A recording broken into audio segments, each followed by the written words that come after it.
ചോദ്യം ചെയ്യാതെ ദൈവശബ്ദത്തെ അനുസരിക്കുന്നവരായി മാറുക. ദൈവം ഒരു കാര്യം ആവശ്യപ്പെട്ടാൽ, ദൈവം ഒരു കാര്യം നാം ചെയ്യണം എന്ന് ആഗ്രഹിച്ചാൽ, അതെന്തിന്, ആർക്കു വേണ്ടി, അതിനെന്നെ കൊണ്ട് കഴിയുമോ എന്നൊക്കെ ചോദിക്കാതെ ഓരോ ഭക്തനും ദൈവശബ്ദത്തെ അനുസരിക്കുന്നവരായി മാറുക.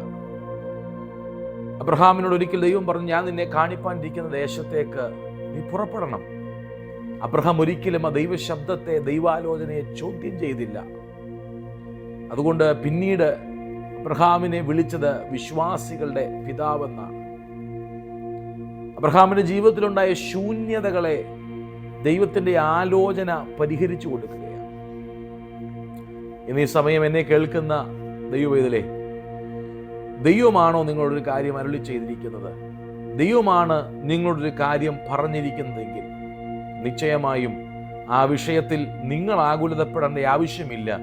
പറഞ്ഞവൻ അത് നിവർത്തിക്കുവാൻ വിശ്വസ്തനാണ്.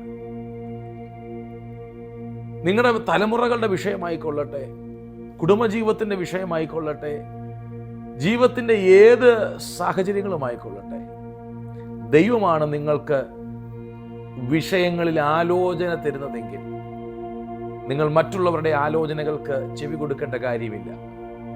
ദൈവമാണ് നിങ്ങൾക്ക് നിങ്ങളുടെ വിഷയങ്ങളിൽ ഗൈഡ് ചെയ്യുന്നതെങ്കിൽ മറ്റുള്ളവരുടെ വാക്കുകൾക്ക് നിങ്ങൾ ചെവി കൊടുക്കേണ്ട കാര്യമില്ല. വാക്ക് പറഞ്ഞവൻ വിശ്വസ്തനാണ്, അവൻ നിങ്ങളെ ജീവപര്യന്തം നടത്തും. ധൈര്യത്തോടെ ഇരിക്കുക. God bless you all.